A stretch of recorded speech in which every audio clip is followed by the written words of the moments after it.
thought it would be fun to put together a bunch of the Hetland people and stories about Hetland. I just got a letter the other day telling us about the 100th year Centennial that's going to be July 1st, 2nd, 3rd out in Hetland. You can be sure that we'll be there. My wife and I are going to be there. Our son George, his wife, and 2 children will be there. And he's going to be the head man in charge of taking all the pictures. Before we start on what we hope will be a trip back to Hetland, I thought you might be interested in getting a close-up view of some old newspapers. Our daughter-in-law's great-grandfather, C.P. Leonard, ran the Hetland Herald back in 1898 and 1899. So her grandmother has saved these papers, and I thought you might like to take a look at them. If I put them over here, this is the original issue of the Hetland Herald from this is 1897. Some of the merchants, there's H. Rice and Son, J.C. McLean, Jacobson, M.J. Bennett. It's amazing what comes out. But here's the thing that I really wanted to read you. Here it tells about the Hetland Herald and the different places. But here's the list of the businesses that were in Hetland back at the time this was printed. It said that at that time there were 3 general stores, one of which was owned by the Farmers Cooperative Association, 1 grocery store, 1 drugstore, 1 doctor, 1 milliner, 1 hardware store, 1 hotel. The old Hetland Hilton had 14 rooms and bath. 1 bank, 1 restaurant, a barber shop, a machine dealer, a blacksmith shop, 1 wagon shop, a lumber yard, a coal dealer, a local coal dealer, and also a line coal dealer. I don't know the difference. 3 grain elevators, a creamery, among them the best in the state, 2 harness shops, a weekly newspaper, a photographer, good accommodation schoolhouse, good commodious schoolhouse, 2 church societies, a civic society, a livery and feed stable, a dray line, a stonemason, several carpenters, and 1 minister of the gospel.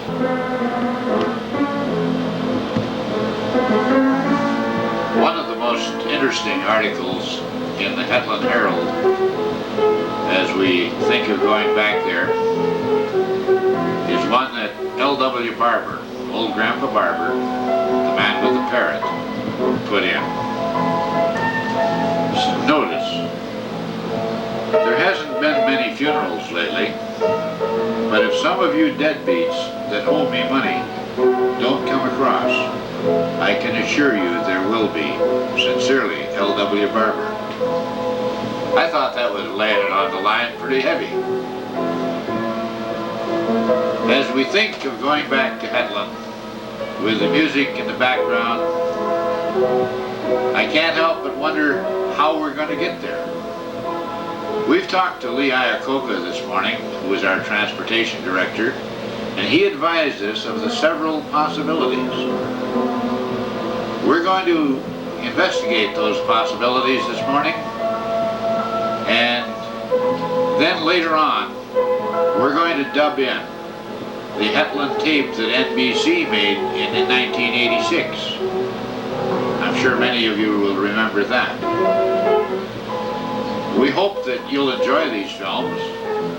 I wish that every person could read these Hetland Heralds as we have. We've read practically every page.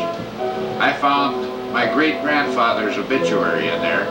I found out I was related to people I wasn't even too aware of. But we hope that you enjoy it. And now we're off.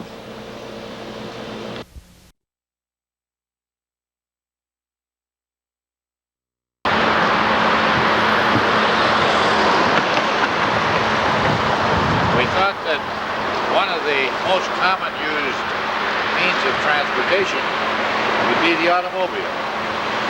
We're standing here on I-694 in North Minneapolis, and we want to show you a few of the cars that are heading towards Hetland. They're over this way.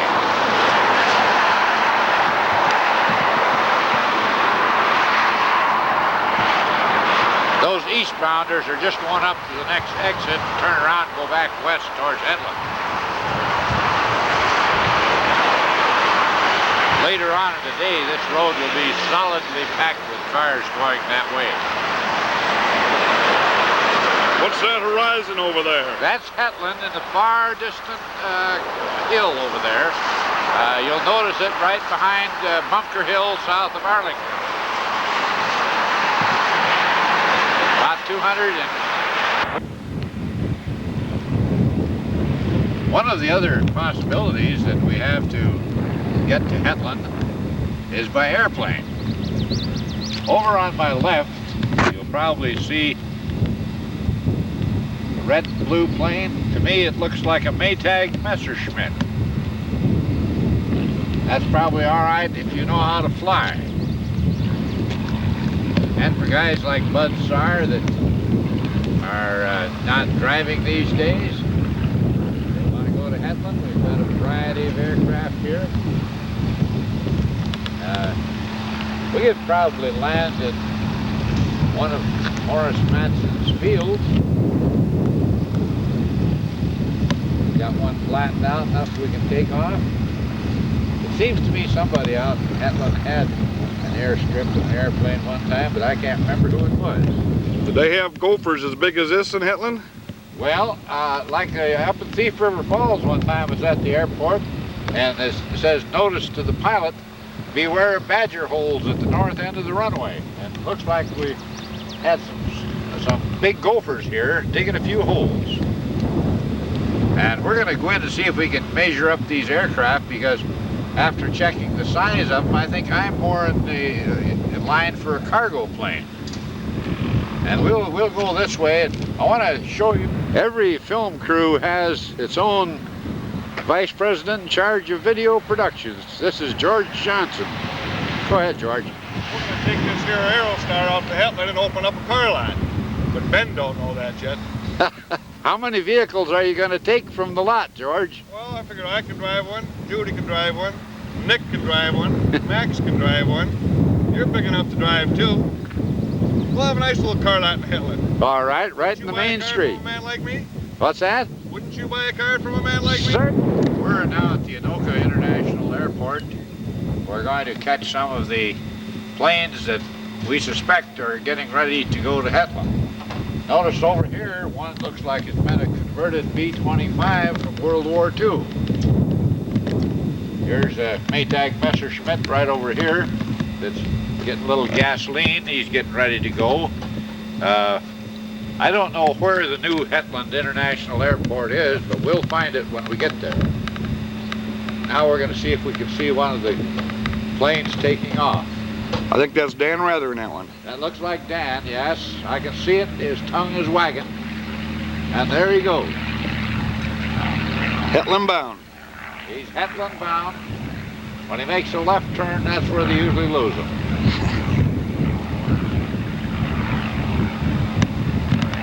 It looks a lot like Charlie Lindbergh when he went across the Atlantic in 27.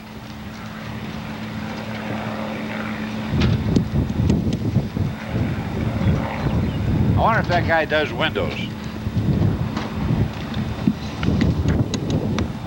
Well, what do you think we ought to try next? So we'll check out some of Iacocca's other suggested transportation means.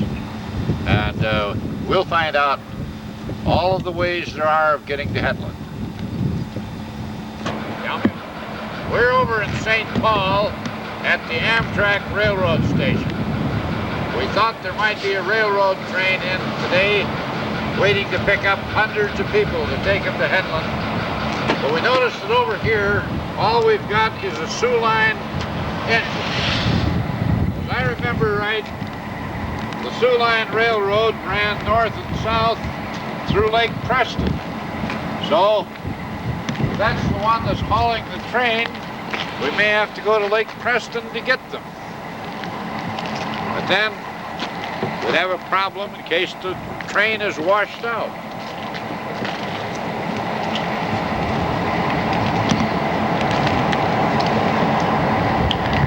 I hear they've got those engines revved up over there, George. Yes, they do. All right, well, I've got a question for you. Where's the bar car? The bar car is to the left, right beyond the coal car.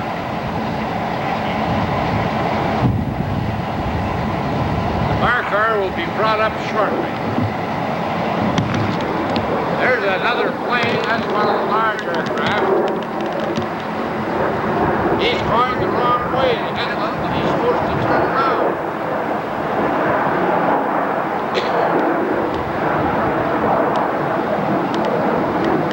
Must be a Polish pilot.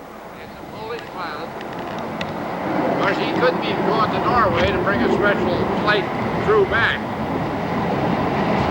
He'll want to land at the Hetland International Airport.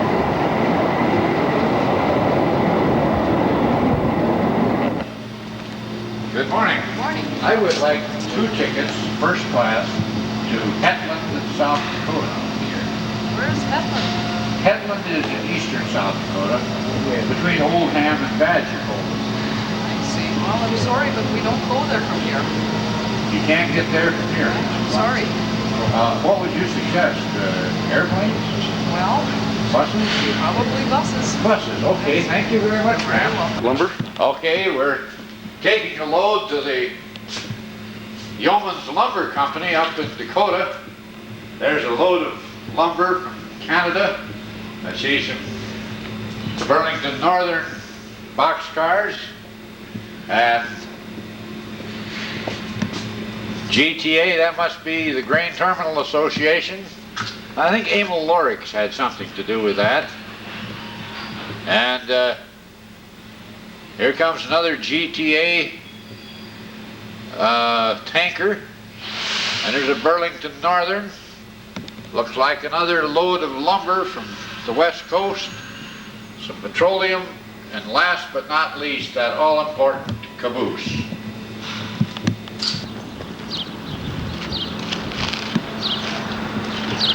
What are you going to say all about this? Oh, we'll think of something.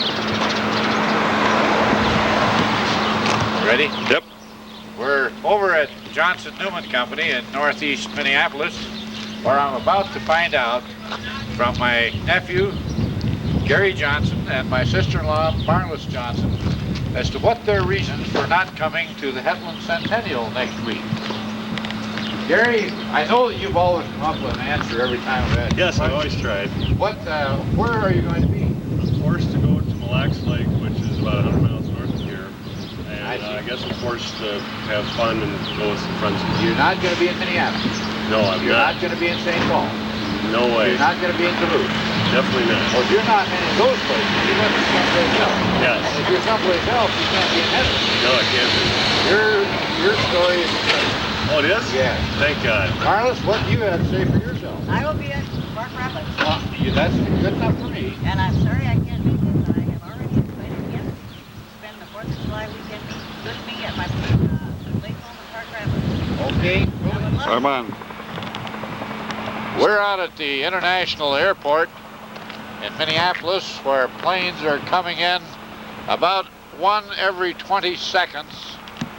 People are coming in to load up large groups of people to take off for Hetland, South Dakota.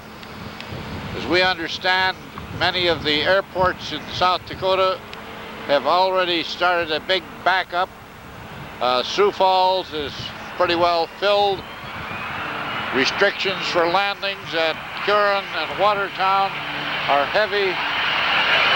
We don't know what the situation is at the Hetland International Airport, where hundreds of people are expected to be deplaning for the Centennial.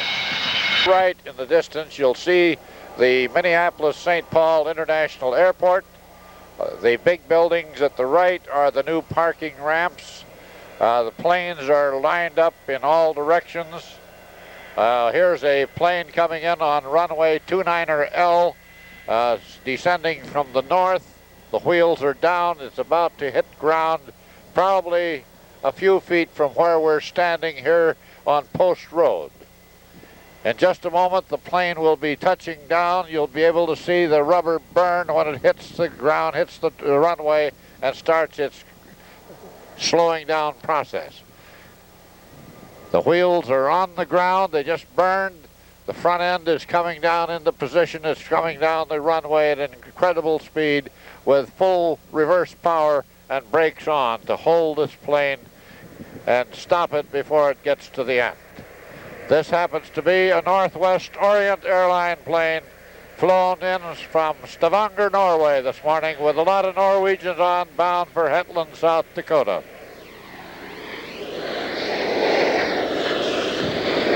The roar of the engines is deafening here at International Airport.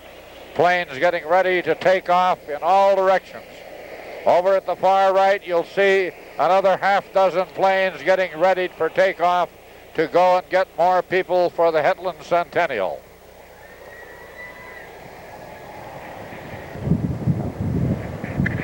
We're now at the Fort Snelling International Cemetery near the airport in Minneapolis. 3 of my brothers will not be able to attend the Centennial in Hetland, who were all born and raised there. My brothers Herbert Johnson passed away in 1974 and is in this cemetery. Off to the left, my brother Donald, who passed away Memorial Day 1988, is there.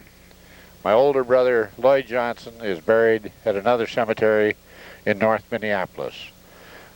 This is Fort Snelling National Cemetery.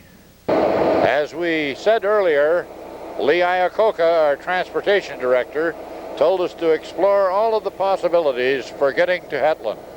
We're now at the Greyhound Depot in Minneapolis, right near the downtown area, where you can hear the roar of 4 buses that are getting ready inside. People are loading up. In the background, you can see some of the high-rise buildings across the skyline of Minneapolis. These buses will carry about 40 to 50 people each. We don't know if there's a bus depot in Hetland at this time. We do feel that there is plenty of places outside of town where the buses can unload and bring people from all different directions coming to the Centennial.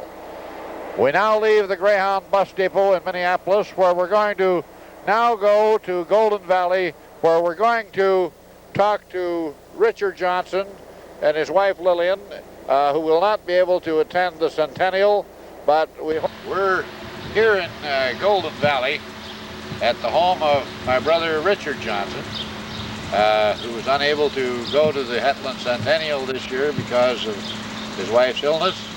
But I know that Dick would have a message to say to the people in Hetland, and I'm going to turn it over to you, Dick, to say a few words.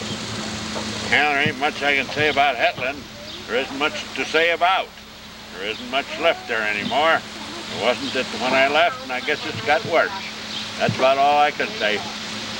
That ought to do it, huh? How old were you when you left Hetland there, Dick? Well, I can't hardly remember. It's been so long ago.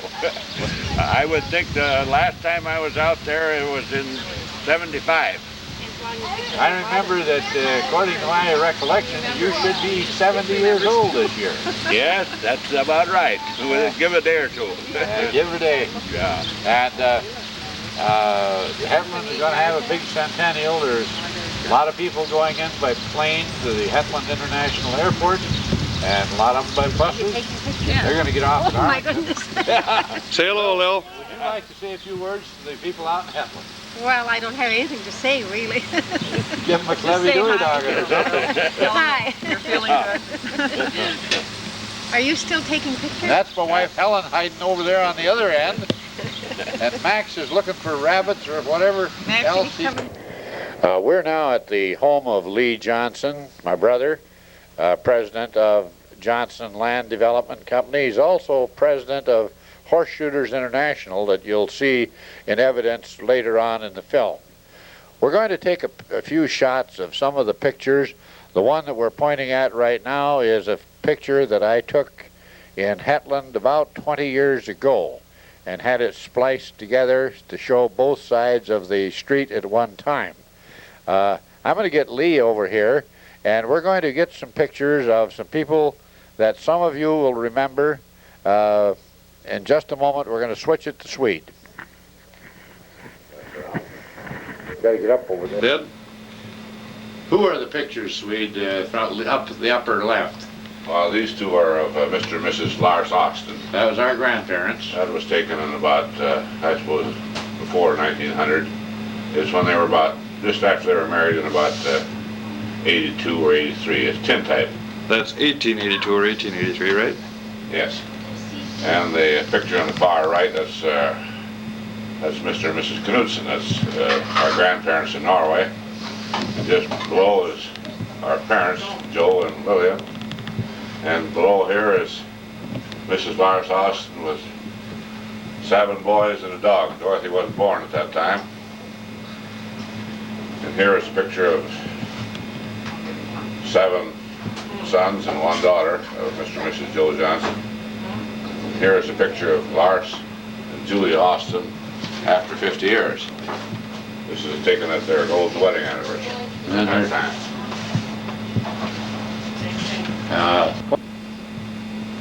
Okay. What are the plates, Swede? Well, they're from Norway and Denmark. There's 2 companies in Denmark, but they have consolidated now, so they only make 1 plate per year. And there's other plates from Norway that they put out 1 each year. You got those on one of your many trips there? Yes, I usually pick up a couple. Still up in my suitcase. Yeah. And over on the right, you also have some pictures. Well, that's when Prince Harold was getting married the last time I was You were there. at the wedding over I was there. there. And I got 2 plates there. And then the item on the, if they're made by Orville Onus, as I recall. Yes, that's made more bonus. And over here we have some of his collections. Many years. We normally don't show this to the public.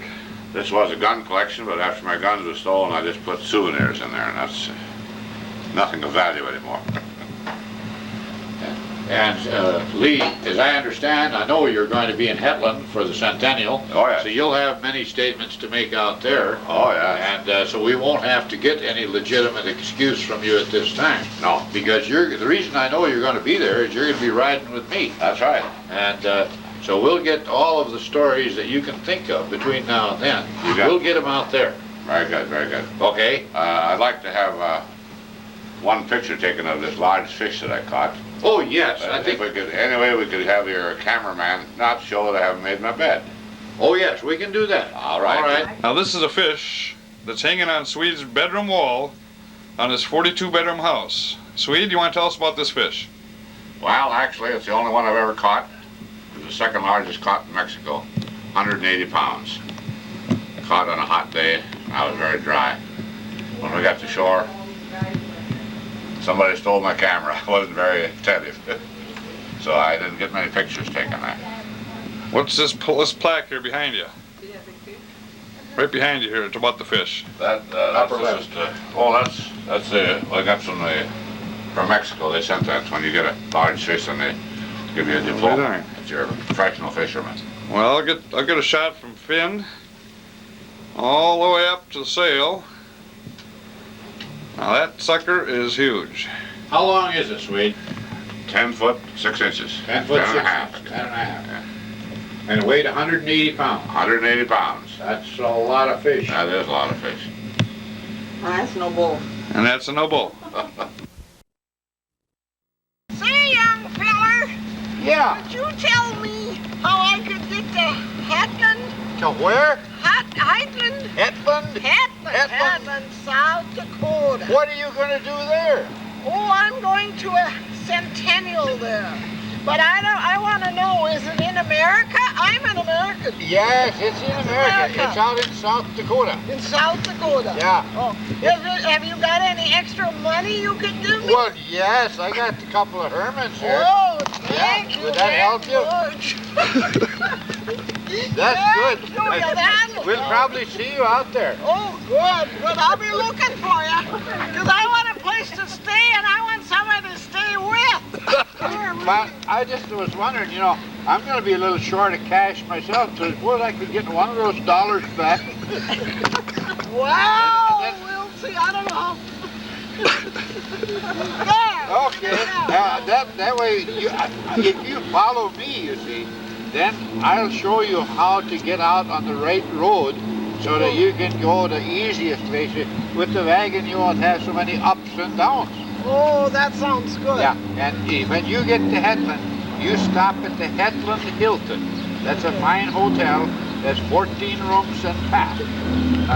Because they have the outside plumbing, you know. Oh. And we'll see you there. Are you going to be there too? Oh, yes, I wouldn't miss it for the world. Well, you've been so good. I don't think I'd go if you're not going to be there. I'm going to be there, you bet. Well, I'll see you there. You I better start now then. Yeah, you just follow me. So I get there in time, huh? Look out for the car. We don't want this car in there. Well, there goes somebody else going to Hetland, South Dakota. We told you earlier that we were going to try to dub in the film that NBC made in the fall of 1986 that showed about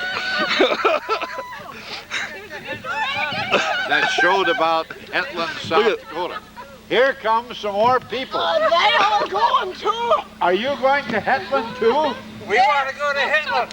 Well, How do you get to Hetland? well, I tell you, we found out that on Amtrak you can't get there from here. You can't get They there. suggested we take a bus, but there's lots You of can roads. ride my wagon if you want to go on He's going to Hetland too. You're going to Hetland too? Max, look out. Everybody's going. Yeah, they're all going to be there. There's going to be Max? lots of North out there. I'm 101% North. Look out, Dad. The car's here. Oh, we got to get out here and talk. Who's going to talk? You? Well, you do it. You know, we're about to tell you about the NBC film about Hetland that was made in 1986, but we got interrupted by those last people that were going to Hetland, you know.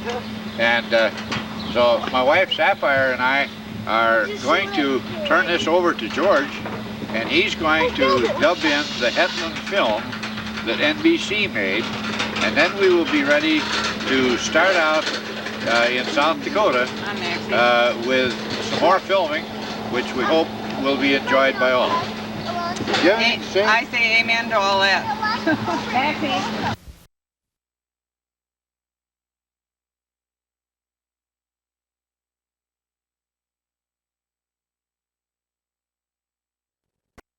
Their supplies and took their families on Saturday nights, those small towns are fast becoming shadows. At least half, maybe more than half, of the farms around here just disappeared. The buildings are gone and everything. All the little towns and all the little communities are going to have real problems going anywhere except downhill.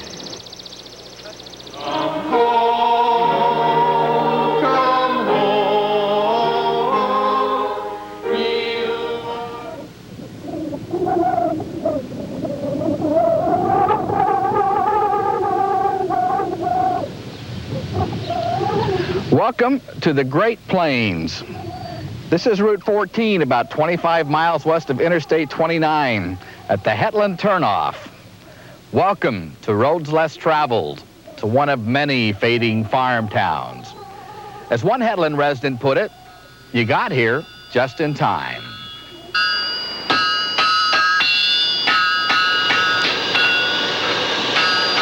I counted up within 2 miles east and 4 miles on the other 3 sides. There used to be 120 farms. Today there's 31 left. When I look at our way of life, the way we've had it here in Hetland, boy, we were all one big family. That's just about what it amounts to.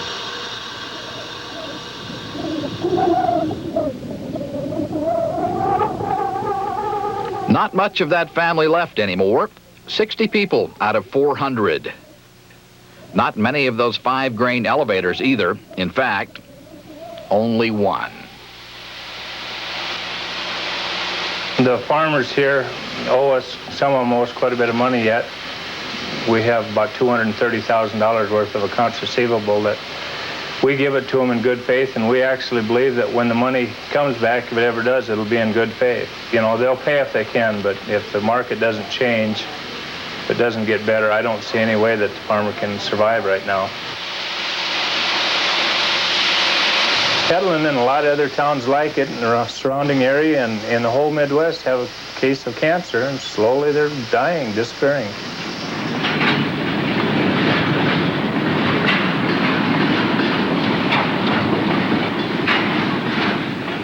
What the elevator operator fears, the government man confirms.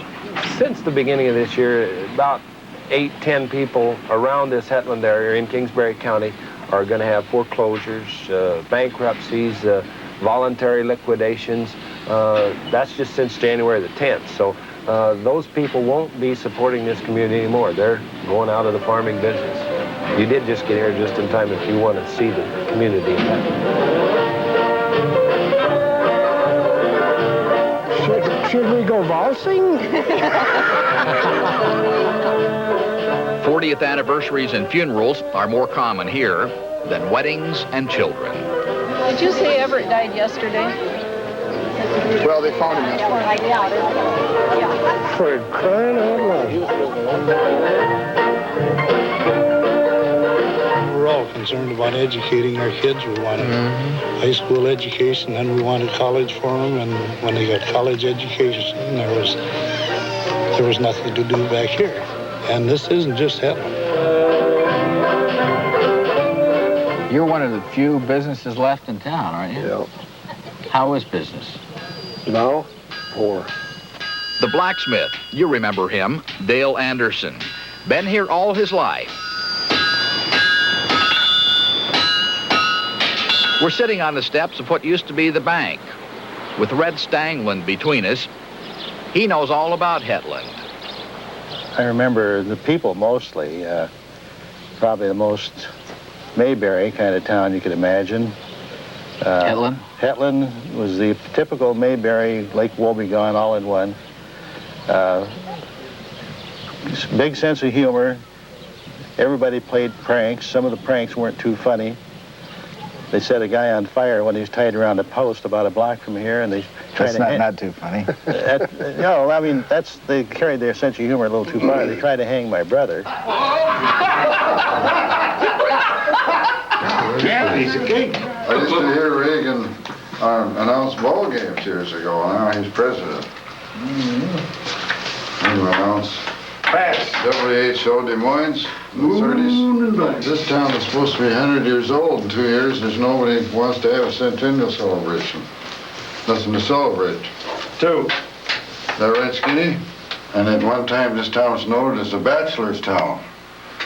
There was bachelors dripping from every roof and hanging from all the trees. But there's only about one bachelor left in the whole town. So that's changed too. Now it's mostly widows. Bachelors have passed away. Toast Crunch cereal taste that We had so many stores, we had grocery stores, a lot of buildings, businesses here. But now there's nothing. So you're pretty caught.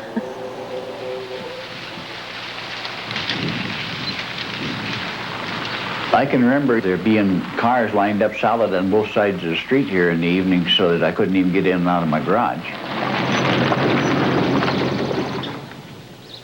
Business was good enough that I can remember of going home for dinner at noon and counting up that I had serviced 13, 14, 15 cars in the forenoon.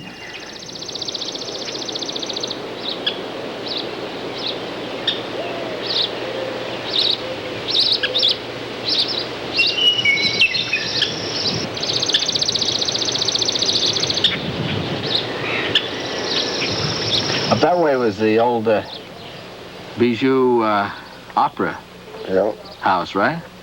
That's right. That's the one. Still there. Do you have any famous people performing in there? Well, they tell me Lawrence Welk played there at least once or twice, maybe more. Really?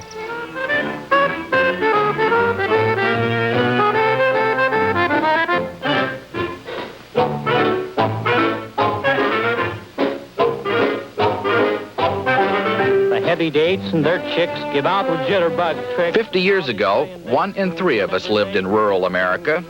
Today, 1 in 50. Well, I can remember when this town of Hetland had 2 gas stations, 2 garages, a restaurant, There was a hotel right down here in the corner, and they would serve 150 meals. Saturday night used to be daughter and egg night. You took your daughter and your eggs to town, tried to get rid of them. Barber shop. A couple of 2-3 saloons. 2 beer joints, 2 grocery stores. Yeah, now there ain't nothing left.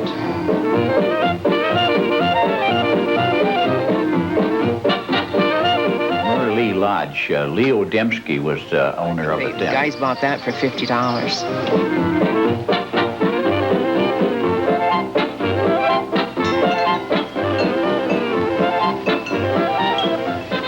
Sold the good house in town the other day for $1,000. House? I did. For the whole house. Good house.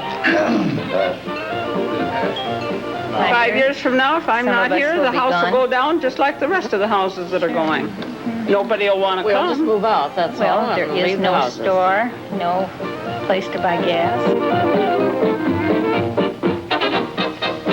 Maybe you could have a McDonald's here and start with 1 arch. Well, that could be, but...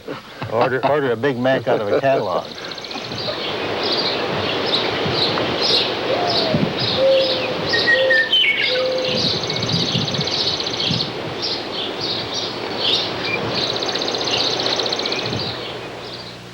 Hetland's one-building school system died in stages. This is what's left. Cobwebs, carved initials. You can etch your name in dust. The high school closed in '49, the elementary in 1971.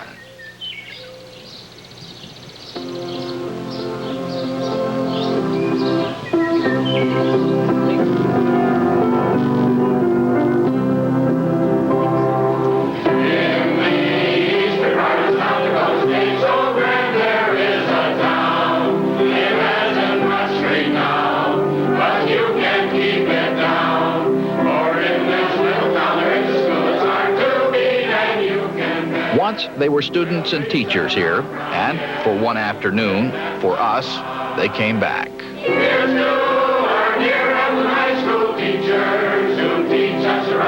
I tell you, it was just a lot of fun because after school everybody went uptown to get ice cream and candy, and it was just a lot of fun. But times change, you know. We just couldn't keep up here. H, B, T, L, A, N, D, A, E, T, L, A, N, D, H, E, T, L, A, N, D. I'll be so stiff in the morning.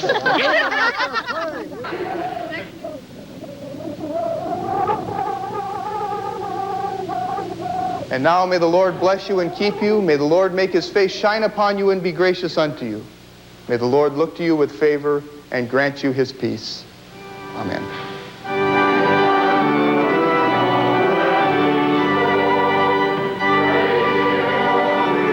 Hetland was named after a farmer who was mysteriously murdered while he was driving his team of horses down to Sioux Falls. According to one version, his body ended up in a lake and his horses in Montana. But there's no mystery about what's happening to his namesake town and hundreds of more like it here on the Great Plains. Who can keep our Hetland down? Those haunting images of shuttered houses and rusting gates are not unique to Hetland, of course. Kingsbury County, South Dakota, where Hetland is located, has seen the number of its farm owners shrink by 1/4 in the last 27 years. And in the decade between 1970 and 1980, the county's population fell 13% overall. It seems that the answer to the once jolly question, how you going to keep them down on the farm, is you're not. 1986. We'll be back in a moment. When we return, we'll examine a cult. We've now moved northward to the Ham Lake area, to the home of my brother Irving Johnson and his wife Verna. We thought that inasmuch as they are not going to be able to attend the Centennial, that he should be allowed to give you his real reason for not coming, and perhaps to wish a few people back in Hetland a few greetings. Irv? Due to inconvenience everybody, I have a Yahtzee tournament that I have to attend to. And being a joker at most of the time, I will turn this thing upside down if I can't have my way and go out and see a few flowers. You can introduce your wife, Verna, anyway. This is my wife, Verna, for 45 years. No thought of replacement? No. Now we're outside. Verna was just telling me that she had a special flower out here that she wanted to tell me what it was, because I don't know a red one from a blue one. Verna, what is this? This is a hibiscus. A what? Hibiscus. Can you eat them with gravy? No. Is that Nabisco? How big do you suppose those things will get? Oh, we've had one 9 1/4 inches. Holy mackerel, that's just about as big as some of your fish stories used to be. Oh, no, better than that. What year did you leave Hetland? 1936? 1935. 35. That's a few years ago. 1 over 2. Did you go out on a freight train like I did, or did you go out some modern style? No, I hitchhiked. You hitchhiked. Well, I did too, in a way, by train. We got a lot of flowers here, and Irv and Verna have always had flowers around, and they make sure they've got plenty of them here. But if you've got an international Yahtzee tournament, Irv, that definitely will give you a legitimate excuse. And if you got any words of wisdom to tell the people in Hetland, well, here's your chance. Even if it ain't words of wisdom. You mean me? You. Hetland has been the furthest west I've been. Well, George, as Lee Iacocca said, explore the possibilities. This one doesn't look too bad. I think we can find a place to turn around, and my chauffeur is already in the car, and so I think I'll just get in and sit down and relax. And we're off to Hetland.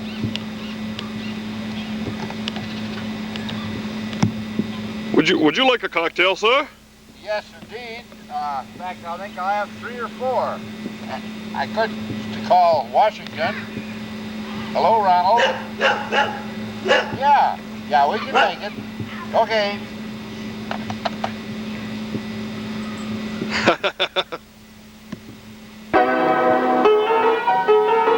thought you'd like to meet the musical director, my wife Helen.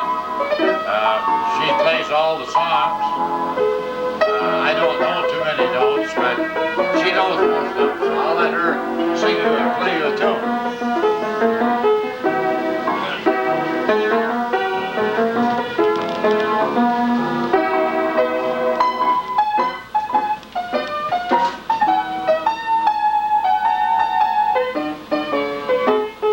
What kind of music they got out in Hetland there, Dad?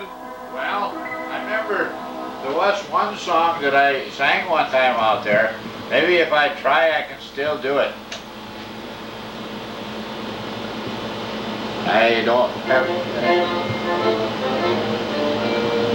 Then you're in law, you're in an awful torture. Whoever's tried it will not disagree.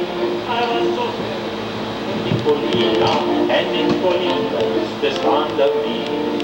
I asked her father for her hand in marriage, and got the answer in the strangest way. I never yet have got out any doorstep in such a hurry as I did that day. So I went home and I wrote to Nicolina. Oh, Nicolina, won't you meet me soon? Please meet me in the woods on Wednesday evening and be there with the rising of the moon.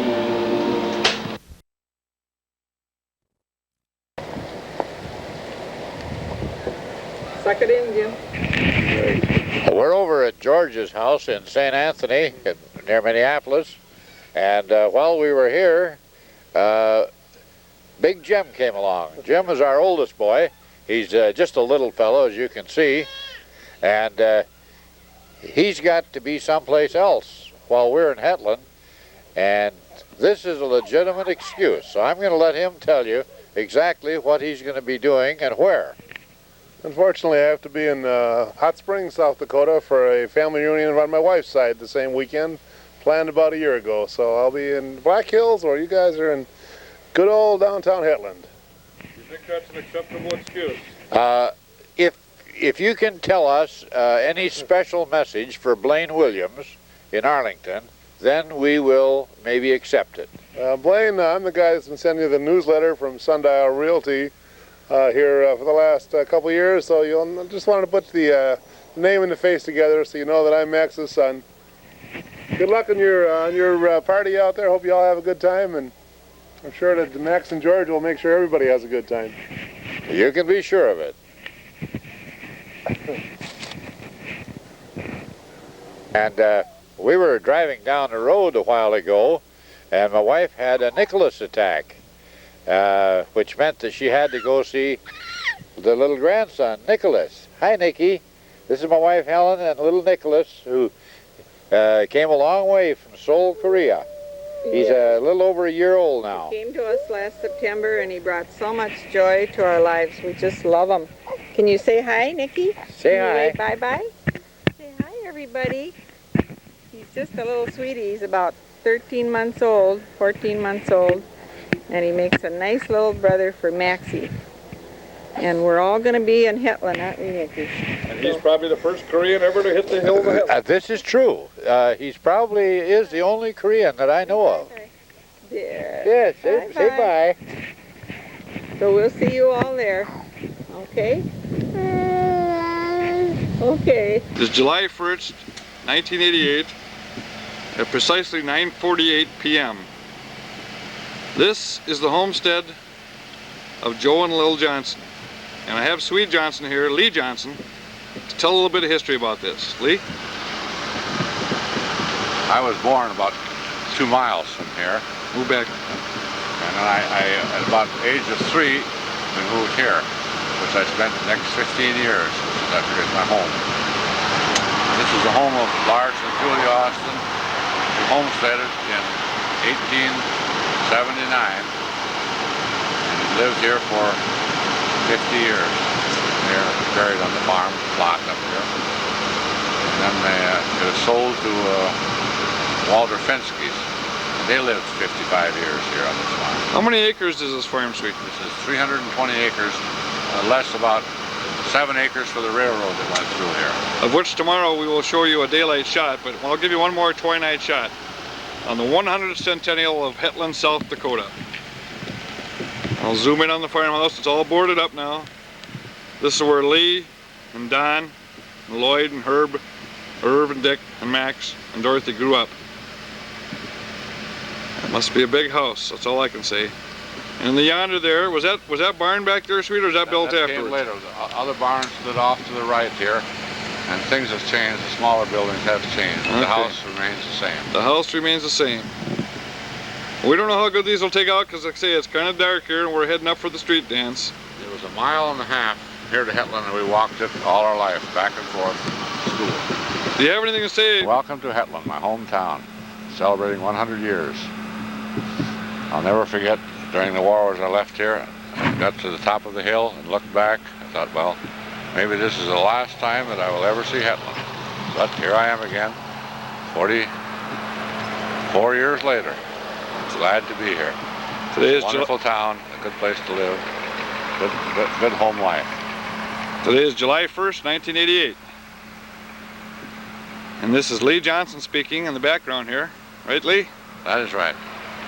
And we're just, who brought this sign up and lit this sign This up? was Ida Stangland. He's my cousin from Sioux Falls. He brought this sign up, and this, right across the road here was their home place. His father, Ole Stangland from Stavanger, Norway, built this place and lived here and owned an elevator in town here, and also farms. We are, Swede, where are we now? We're right on Main Street in Hetland, South Dakota. Right across from the Legion Club, down across from the City Bank. There's people milling all about. At one time there was a hotel here on this very ground. There's probably 20 or 30,000 people here. Some have come from airplanes. I think even 2 or 3 came by boat. And I think a lot of them are a lot of Norwegian ancestry here. I'll try to give you a shot. It's kind of dark out here, but we'll try to give you a shot of what's around here in Hetland. Who are you looking for? There's probably at least 20 or 30,000 people here on the streets of Hetland. Right there. 500,000. 500,000, another country you heard from. Is the Hetland State Bank. And there, you know, pretty soon we're going out to the Hetland International Airport and get a shot of the planes coming in from Stavanger, Norway. Now, for those of you who don't believe this, we are in the middle of downtown Hetland, where there are probably 20 or 30,000 people milling about. This band was flown in especially today and landed at Hetland International Airport. Of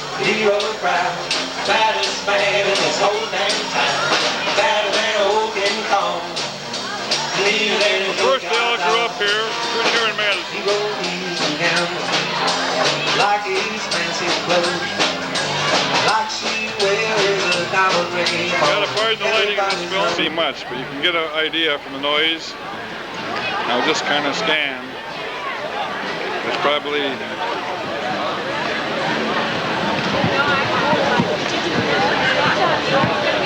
realistically, there's probably 1,000 people.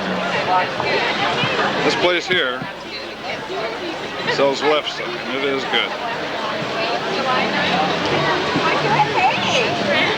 Yeah, you don't have any reason to forget that one, do I? Hear the music anyway, if nothing else. Talking my mind, girl. I don't need no money, no fortune, no kind. Grab all the riches, darling.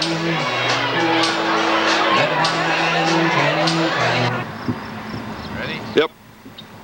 We're standing outside of Hetland, South Dakota, where the sign reads, "Welcome to the Hetland, South Dakota, a Centennial town. 1888, 1988. Somewhere between those two dates, we were both born. I think yours is a little closer to the old one. Different dates. We're going into Hetland. We're going to view a lot of the buildings, a lot of the people, and kind of take you on a trip through the old days. We're going to find a lot of people that we really didn't know who they are until we asked their names. But we'll see you in Hetland in a little while. Where is Hetland from here? Hetland is right 1 mile over yonder hill. This is a new road since we were out here. Everything is new. There's Hetland in the background, huh? That's Hetland in the background, the Stephenson elevator. You can see one of the biggest buildings in the loop area. And International Airport is just beyond that, right? International Airport is off to the right. Okay. Over to the left is Morris Matson's farm, where we can use for emergency landings. If you hear them birds chirping... Standing here on the main street of Hetland, South Dakota, where the Centennial Parade is about to start in probably a half an hour. As we look down the main drag, off to the right, you'll see that the buildings have been freshly painted, which is a far cry from the pictures that were taken by NBC in 1986. We notice that all of the buildings are freshly painted and cleaned up. The wrecked cars have been removed from the city, and it has all the earmarks of being a very upright community at the present time. In the far right, you'll notice the white building, better known as the Hetland Hilton. It had 14 rooms and path. The path went to the outdoor plumbing behind it. The brick building on the right is the old First State Bank of Hetland. In recent years, it was the cabinet shop of Orville Onus and the office of the Denver Mutual Insurance Company, which was started in Hetland back in the 1800s. The far left down there, the white building with a round roof, is the old City Hall. The post office is on our left over here at Centennial headquarters in the Hetland City office building. Over next to the bank on the right is the American Legion post that was named in honor of Bill Hofschild, who was killed in World War II. Beyond that is Nelson's old garage. At one time there were gas pumps in front of Nelson's garage, also in front of the Barbara Johnson Hardware, and another gas pump on this side in front of Ole Anderson's garage. Well, you picked out a good day for all this, huh? It appears at the present time as though there are hundreds of people showing up, perhaps thousands. Off to the south, I see a steady stream of cars coming in from all over the country. We saw people last night from California, from Kentucky, from all over the United States. People are coming to Hetland for the big centennial that's happening here today. Seoul, Korea. And one, better known as Nicholas Johnson, came all the way from Seoul, Korea, just to be here for this event. He brought his parents along with him, George and Judy Johnson. Okay, we'll figure it out. When you're ready to go. Go ahead. Sitting right in front of me, studying the Hetland Centennial book, which we received, is my brother, Lee E. Johnson, president of Horse Shooters International, president of the Johnson Land Development Company in Minneapolis. He is in deep thought and study at the present time, trying to observe the many things that are in this wonderful book that's been prepared for the people about this centennial. You notice in the background that the people are already starting to mill around. There's a lineman going up the pole now, checking the communications. This will probably be linked to satellite, direct to NBC and CBS and all the other networks around. We're standing on the main street of Hetland, South Dakota, where the Centennial Parade is about to begin. Hundreds and hundreds of people are lining up all through the main street and the side streets here in Hetland. There are people pushing and milling about trying to get a closer viewpoint. To the north, you'll see the cars coming in, all trying to get in. The State Adjutant General's car from the American Legion was just seen going through the city street. Hundreds of people from all over the United States have come here, especially for this day, Centennial Day 1988. This town was started back in 1888, about 100 years ago. Clividuidagan, this is Bernice Nelson, who used to be Bernice Snowdine, who is one of the local Hetland residents who was known for many years. There's another one. And over here we have another one, Luella Paulson Nodine. Hello. And Max Johnson. this is true. She's from Tootle, Washington. Tootle, Washington. You see they're coming a long distance from here. We have two people, one from Singapore and one from Saudi Arabia. Oh. Seoul, Korea. One from Seoul, Korea. Good. And one from the battlegrounds of Hetland. Yeah. We expect perhaps 5,000 people or more will be congregating here today in the streets of Hetland. It's amazing to me to see the change in the main street of Hetland. The buildings have been painted, cleaned up, the junk cars have been removed. It's an amazing transformation from what I saw here just a year or so ago. The people are getting ready. The parade route will be coming right by this vantage point, and we'll be able to give you a blow-by-blow description of the various floats. I understand from a report earlier that there's about 80-some units in the parade. I don't know how large the units are, but whatever they are, 80 parade units in a town of 50-some people is quite an event.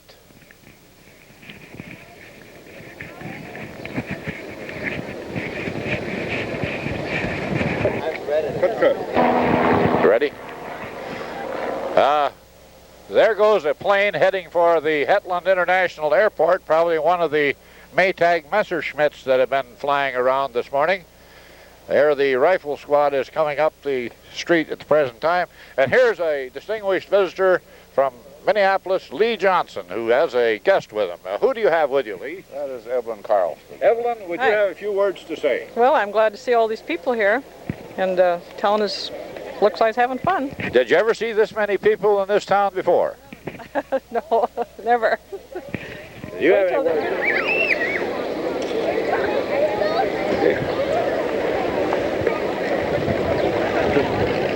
The parade is now starting here in Hetland, South Dakota. As we see the first unit moving into position, it appears to be the American Legion,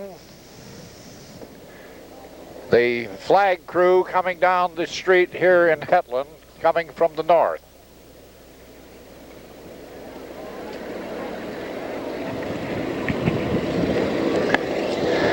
You'll notice that the flag bearers, the marching uniforms coming from the north. This represents the American Legion post from Hetland, South Dakota. There are legionnaires from Lake Preston, from Badger, South Dakota to the north, from Dolan, South Dakota,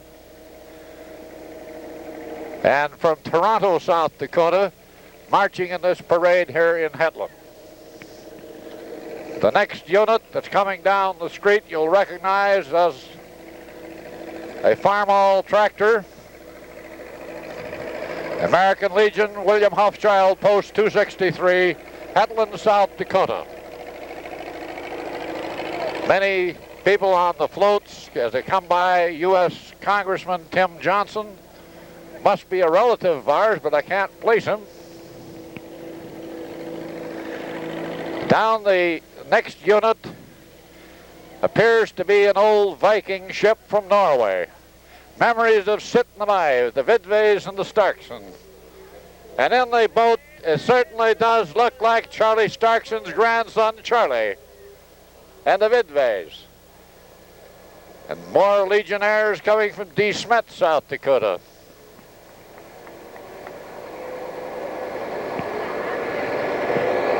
In the early days, Charlie Starks and old Debs fell out of that Norwegian float. Here comes a big Case International tractor. This is the tractor from that Hetland farmer needs to make money, it says. The Jolly Homemakers Extension Club, I think they're churning some butter. I hope we've got some bread to put it on.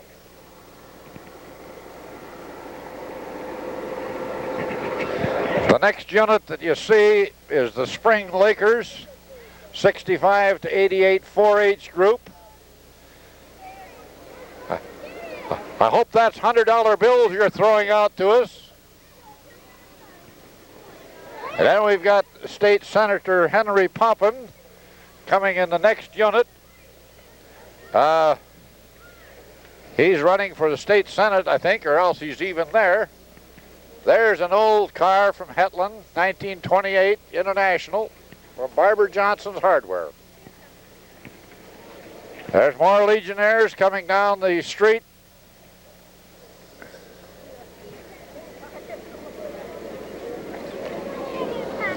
That's the Legionnaire group from Oldham, South Dakota. That one on the right looks a little suspicious. Then we have More Legionnaires coming from Arlington, South Dakota, from the American Legion post in Arlington. And here we have a horse-drawn carriage with a Shetland pony, and he's selling road apples for 25 cents a piece.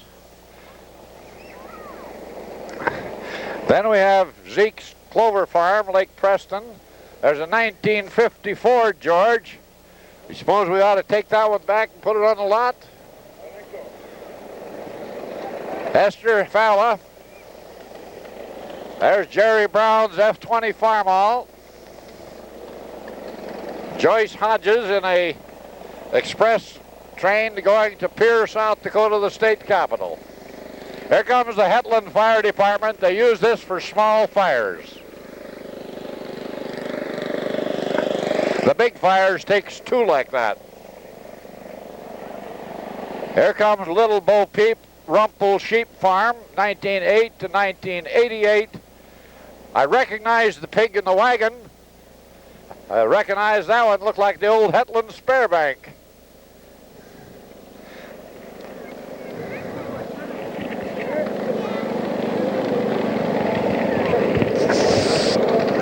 Here's one of the bigger floats coming down the street now. I can't see yet what it is.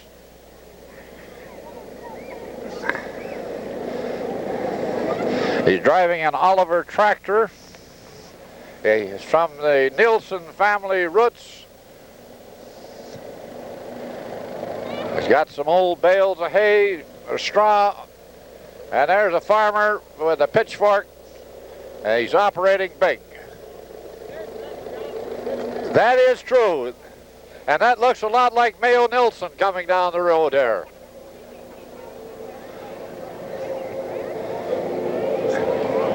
There's George, get the back of that. 5 generations.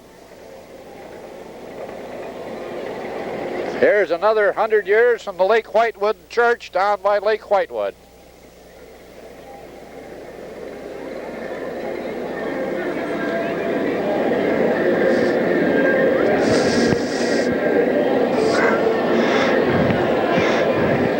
Well, this certainly doesn't look to me like a dying town that they said 2 years ago.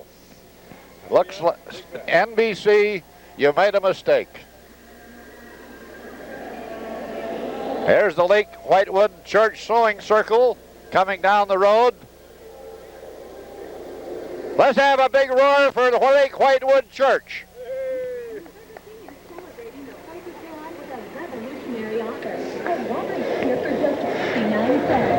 I don't know who this next unit is, but we'll figure it out when he gets a little closer. He's driving an Alice Challoner tractors. And it looks like he's got an old silage filler or something on the back there. Some kind of farm equipment. Has Louis Crandall's old corn sheller, that's what it is.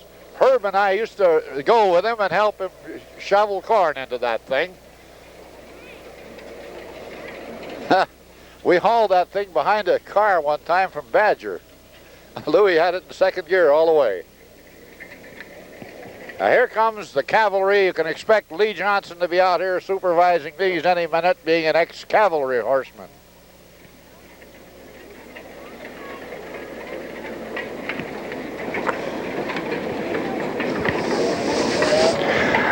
Here comes one of many horses coming down the main drag here in Hetland from Lake Preston, the Bit and Spur Club.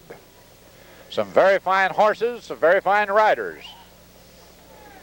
That one over on the right looks a little suspicious though, George. And they've got some, these horses here just didn't get enough to eat, they didn't grow.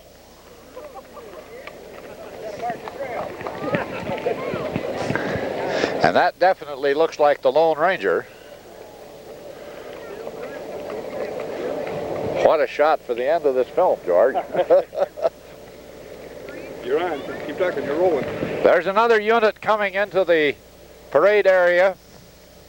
I can't make out the type of tractor or the type of unit. As soon as they get a little closer, we'll zero in on you. In the meantime, I'd like to have you zero in on my daughter-in-law, Judy Johnson, and my grandson, Max Johnson, who has the same name as me. Is Nicholas in the wagon? Oh. And here we have a unit coming by. He's driving a case tractor. Has a fine looking group on board. It says on here,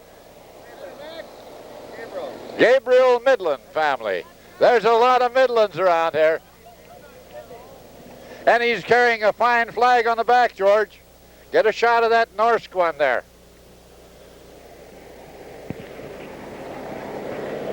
Now we have the Brown seed corn, a local dealer owned by Al Brown of Hetland, South Dakota.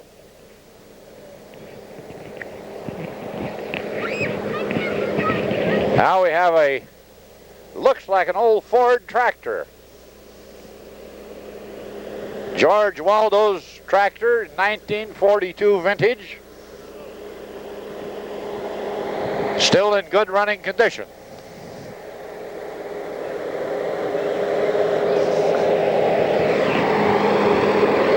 The next unit appears to be an old-time truck. Can't make out what kind it is at this point. It looks like it could be an old Model T. It is definitely a Ford, 1925 Model T, owned by Richard Severson. Citizen State Bank, Arlington, says they're right on the money. Well, I certainly hope so. The next unit is gassing up, I think, to get a little power down here. But we'll take a time out for this commercial. There's my wife, Helen, sitting over in the van over there with our grandson, Nicholas, who came from Seoul, Korea, just to be here in Hetland. As long as he's got Grandma, he's happy. Now we've got a big tractor coming up, a 1937 F30 Farmall tractor with the Moglers family on it. Old Bill Mogler, Art, John, and Ruth. A lot of Moglers in the territory. And that's another one behind there.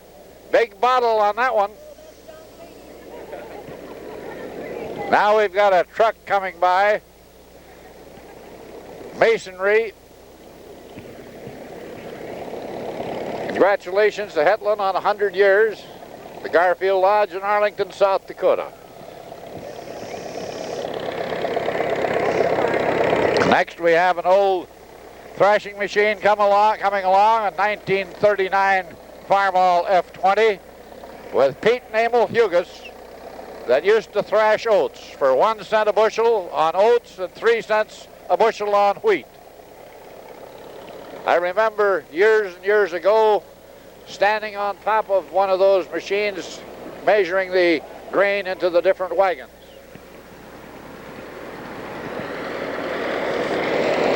Here comes a Massey Harris tractor from Barber Johnson's machinery. Anybody horses that went lame or needed? Yes, we're talking now with Lee Johnson, president of Horse Shooters International. We just received a report that one of the horses has gone lame, and they wish you to demise this horse at your earliest possible time. I'll get the men ready right away. Yes, get the firing squad. He demises horses scientifically. And here's a group from Just Hair. They definitely look like they've got hair on their heads.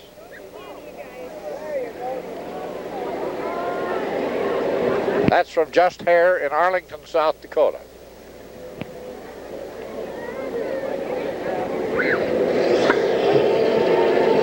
Happy birthday, Hetland, from Kingsbury Memorial Manor and Hospital. And they got a couple clowns on the back. I hope they throw one my way pretty soon. And here comes a Farmall tractor, a Super M. Says hats off to Hetland. We've got a fine group on there this morning. I don't recognize the lady in the rocking chair. What is your name, ma'am? Esther Danielson, riding on this float.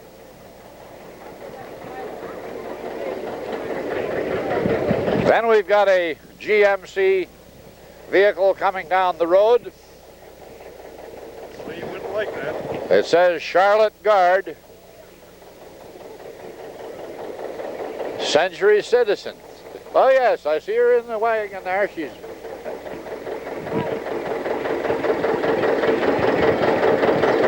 There comes a John Deere tractor, 1958 vintage. Restored by Chad Hoyer. Big diesel job. John Deere would be mighty proud of that, to see that vehicle turning around here in the streets of Hetland. Here comes John Cleveland's old truck, 1946 Dodge. It was bought new by Hans Hoyer. And here comes one of the famous people of the city of Hetland, Dale Anderson, better known as the local blacksmith, who has been here pounding out iron for many, many years. Dale, do you have a few words to say to the group? Dale's father was the blacksmith before him. Now we've got Snort's Barbershop, haircuts by Snort Bune. I remember old Snort Bune.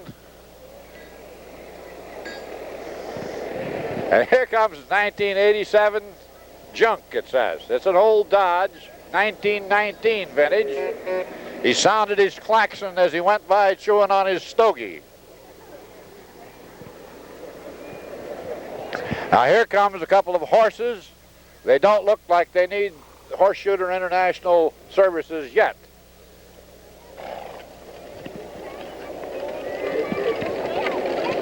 There comes a fine-looking group from the Centennial Plays.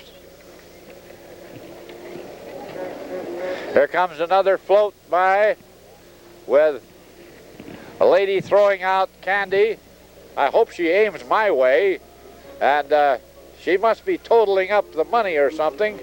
It's from Denver Kingsbury Farm Mutual that's been around for almost 100 years. Dr. Grove's successor, Dr. Scheller from Arlington. Everybody remembers Doc Grove.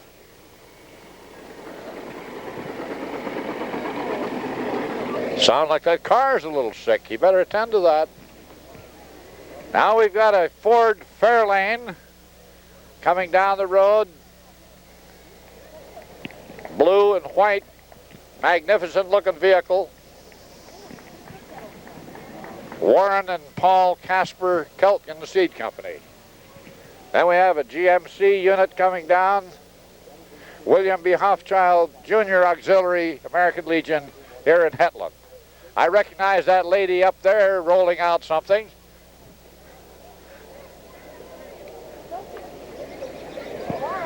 Then we've got another Ford vehicle the way it looks, George. Nice looking Ford Galaxy this morning. 59. That's a very fine year.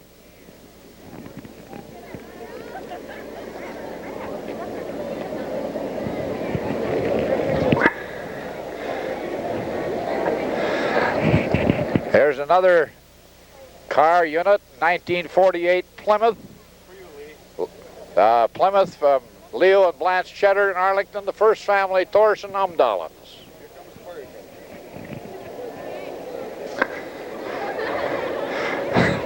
I think this looks like Miss Piggy coming down and her sisters. It looks like they got in a little trouble on the way.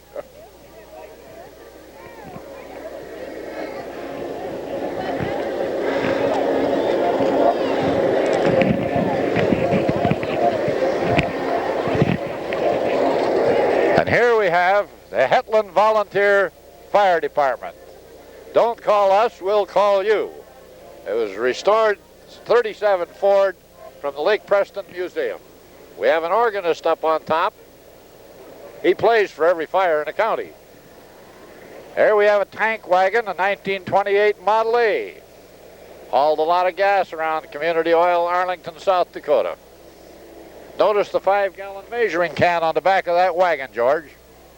Here's the Spring Lake Covenant Church, 1893 to 1987.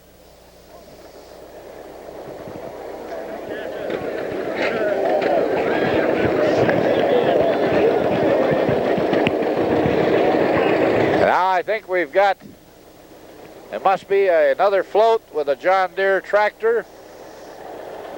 We've got the Melsted family on there. Heirs of John and Muntz Melsted. There's Fern right there. Hello. I recognize some of my own relatives. Here's an old Cadillac, looks like about a 49. Ronald Reagan in there? Is that Ronald Reagan in there? Yes, I'm glad to see that. In memory of Earl Dutcher, rural mail carrier. Happy 100 years. There's a 64 Pontiac coming down the road. Don't know who the driver is. He won't tell me. Thank you. Now we have the Tolzien Trucking Company. Since 1959. Harry Tolzien.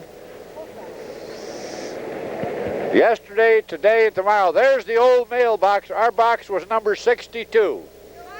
Hi. Hi. And there goes Nina by. We'll see her later.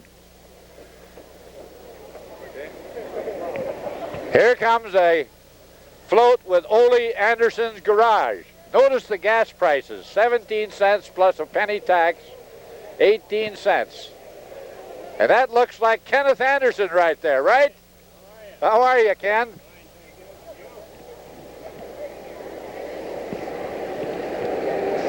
Here comes the Badger Fire Department from 8 miles north. Community fire truck. You know, I haven't been struck by a piece of candy yet, George. Actually, got plenty if you want them. Oh. Well, I can't eat when I'm talking. Hey, throw a piece of candy to Grandpa. There goes the first bunch retreating, the Legionnaires heading north as the parade appears to be coming to an end. It's such a traffic jam here in downtown Hetland that they've had to run the parade both directions at the same time. The Legionnaires are marching back to the front. Oh, I'll just take one and stick it in my pocket for later. There goes a 1941 Army Air Force tractor. Watch out, George, so they don't run over us. You've got to watch out for these politicians. They're going by in force. Can I hold you to that, sir? 1923 Model T Roadster.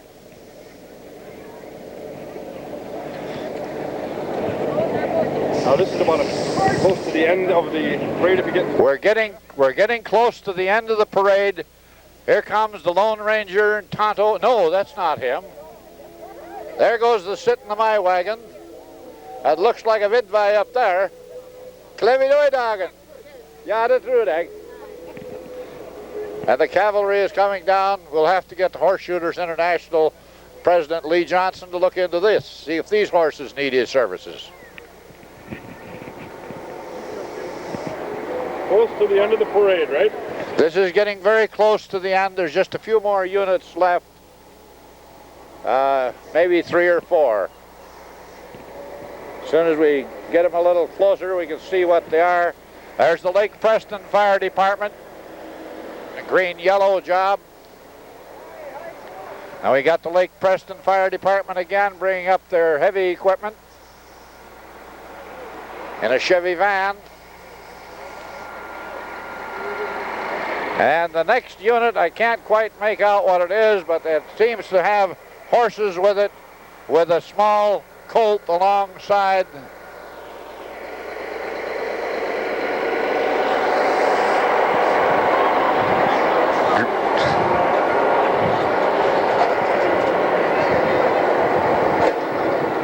Over here, we have a pair of very fine horses from the DeSmet Farm Mutual Insurance Company in DeSmet, South Dakota.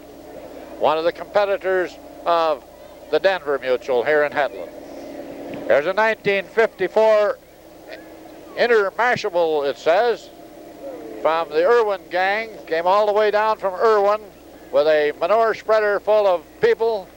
I suppose they'll throw a little of that fine commodity here on the streets of Hetland.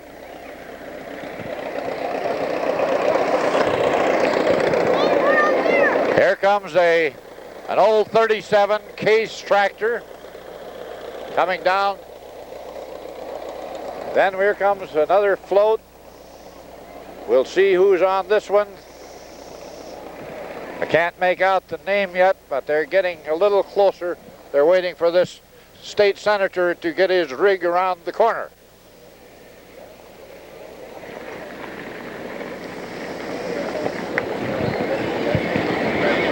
There comes more of the Legionnaires making a hasty retreat back to the north part of town.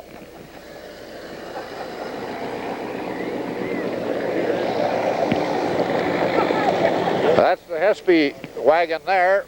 A lot of Hespies around this area. Hey, that's a very fine speech you made, Mr. Horse. He's selling road apples. There's a nice team of little Shetland ponies.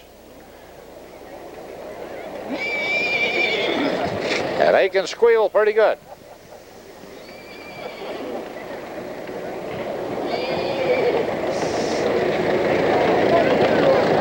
Car for sale, 1954.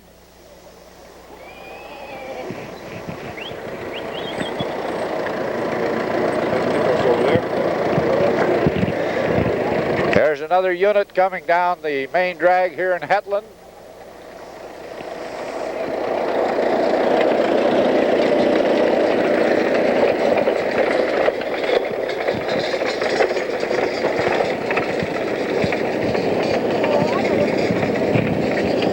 Can't quite make out what's on this float that's coming down.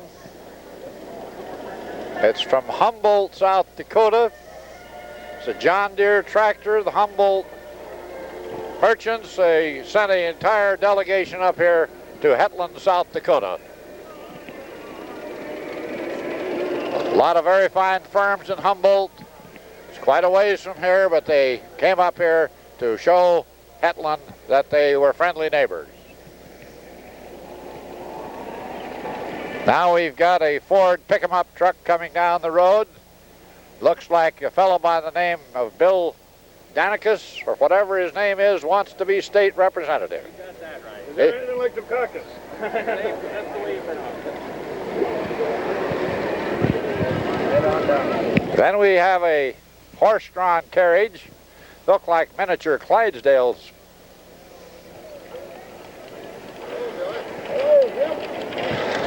That's from the First National Bank and Norwest Insurance.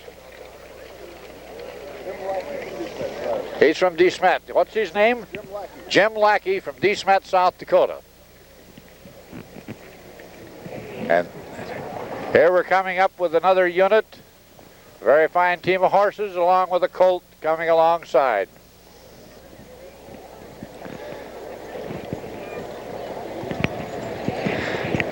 They came 3,028 miles, it said, from deep in the heart of Texas. It says the Texas wagon train, January 2nd, 1986, and they made it. Did you come all the way from Texas in that rig? No, we're going around Texas all the time. You went around it. How many days did it take you to make the trip? 6 months. That's a worthy cause just to bring that wagon here to Hetland. That horse walked about 2,500, and we walked from El Paso to Fort Worth. 2,500 miles on one horse and another one almost all the way.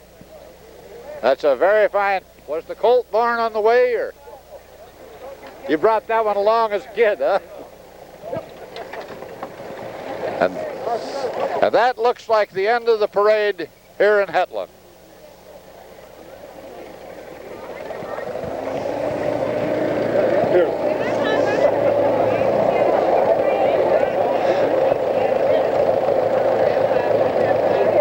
That's my wife and our two grandsons and my daughter-in-law over there, George's wife.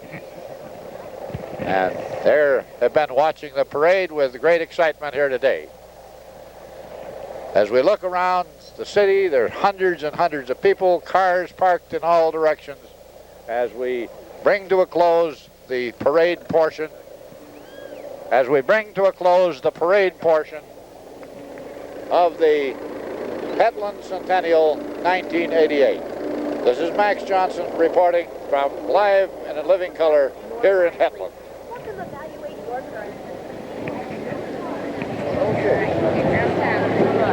done.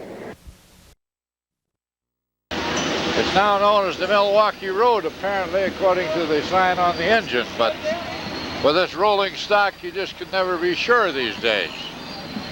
Might be part of Canadian Pacific before morning. There's a lot of cars going through here, a lot of freight, a lot of grain. Get a picture of that animal up going on. And on the left here at the Hetland Centennial, we have a guy about to be dunked there, and he went in. There goes one there right there. We're here on the streets of Hetland. We're sneaking up behind Ray Toivonen of Minneapolis, better known as Ray from White Bear Lake. And we just thought we'd... Ray, do you have any words of wisdom to say? No, I'm just overwhelmed. Tremendous.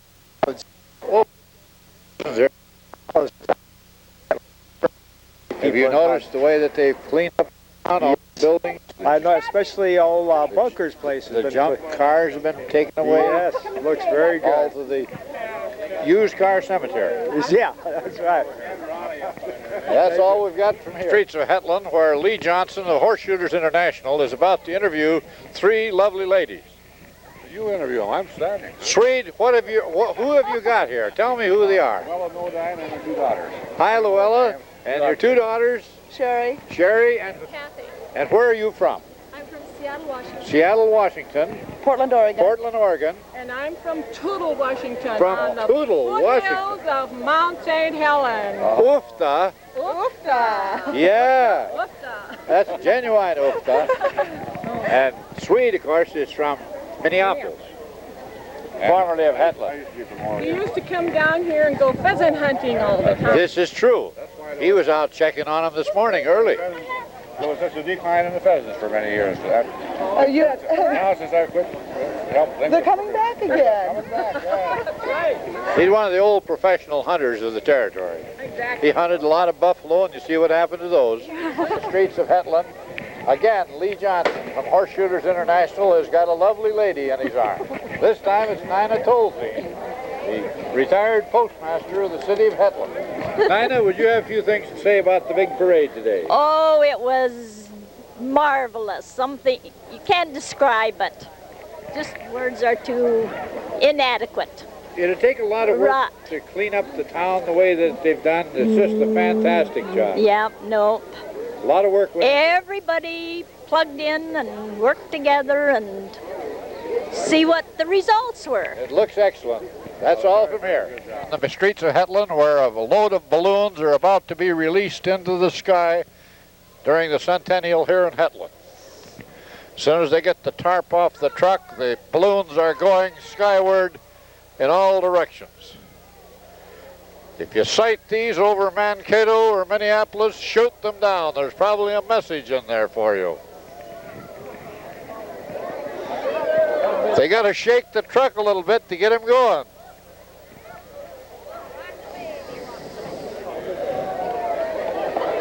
Well, the rest of them sank.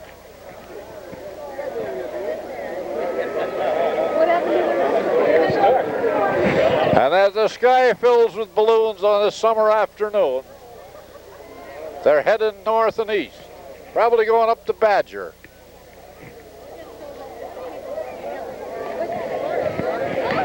Man on the street? Not yet, but we'll get one soon. They're getting the balloons going again.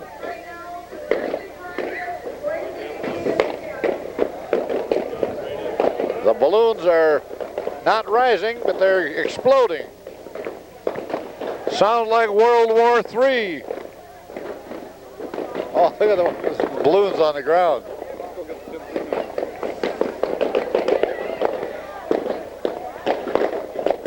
Some of the balloons are duds, and their kids are stamping them on the ground. There are hundreds of balloons going into the air from all directions here in Hetland.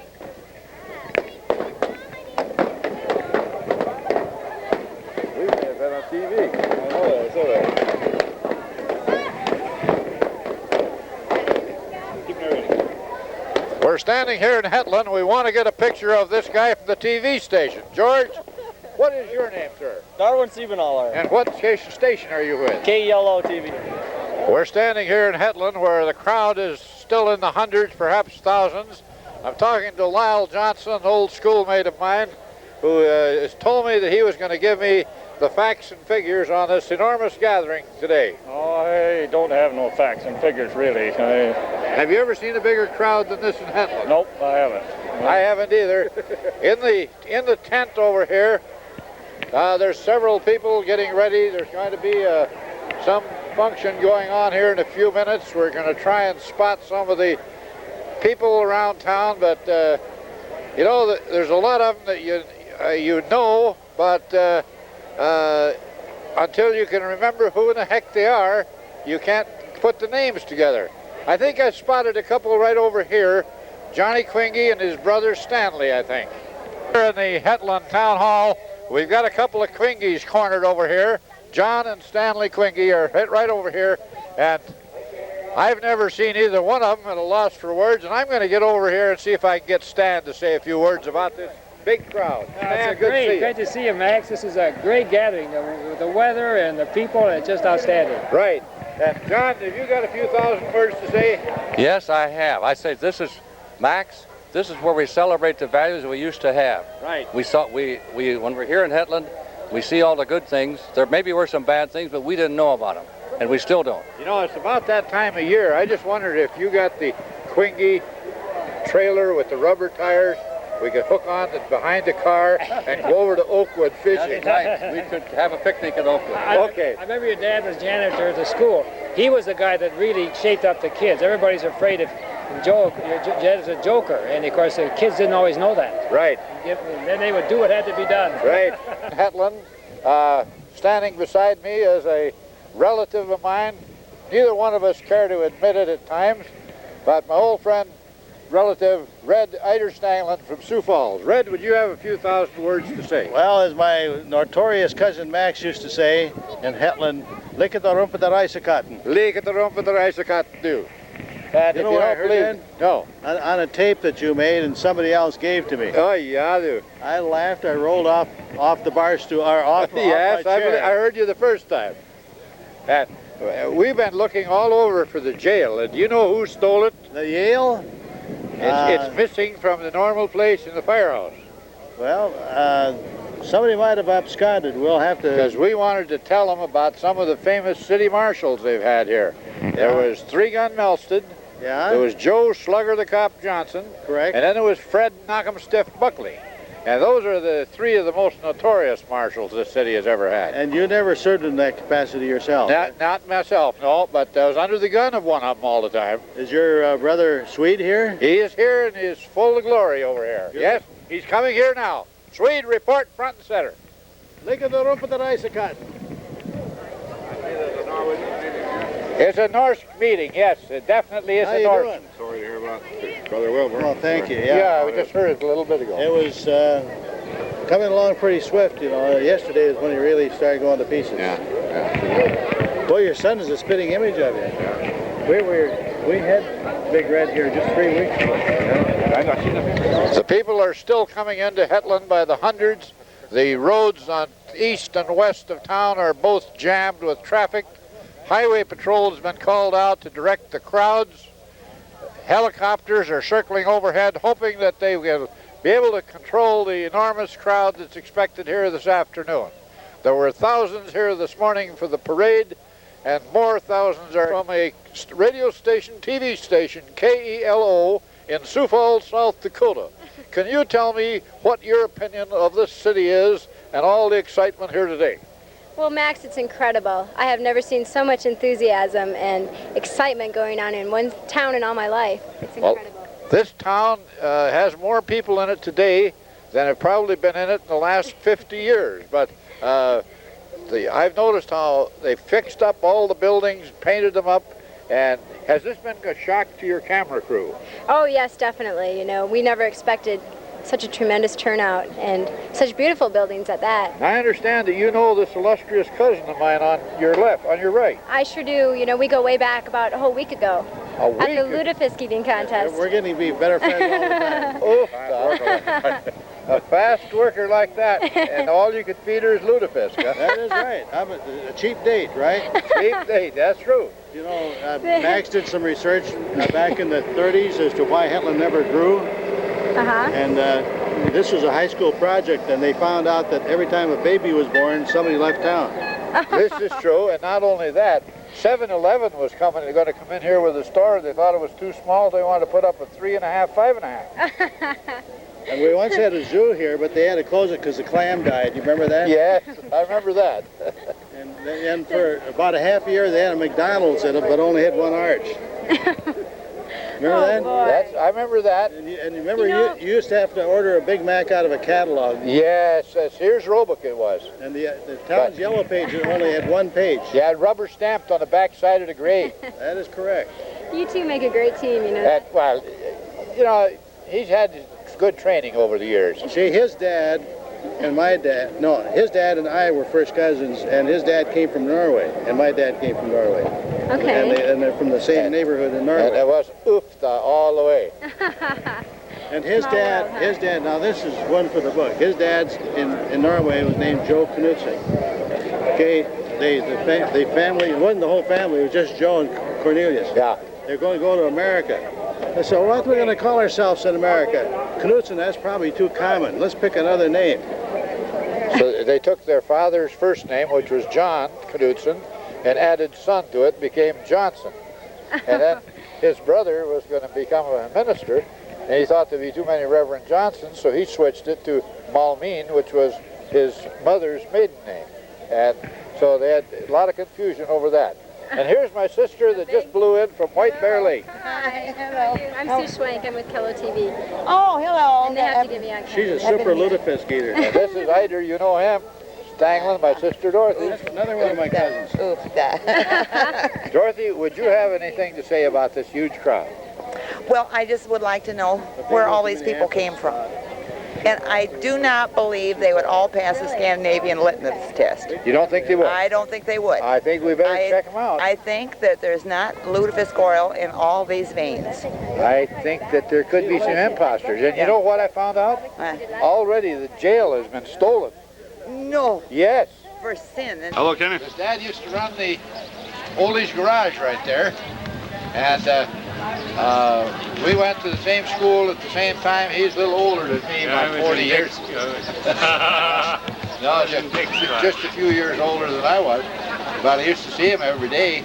And we used to argue. And then I can't remember, I think the last time I saw you was close to 45, 50 years ago. I haven't seen you since you left. No. But I did read your letter that you wrote to Maureen about some of your friends having that, or getting that stuff from Hot Springs. I've got that in the trunk. I think she's in here. We're again in Hetland. We've been interviewing the interviewers. Radio stations, television stations, Sioux Falls, Aberdeen, Watertown, Yankton, and Minneapolis are here witnessing the proceedings at the Centennial in Hetland. We're just one of them, so we thought we would interview the interviewers. And we did that a while ago. We talked to the notable Red Stanglin from Sioux Falls and one of his associates.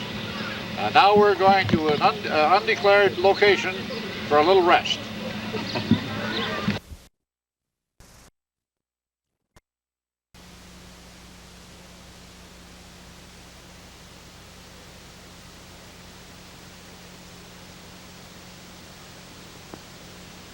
Just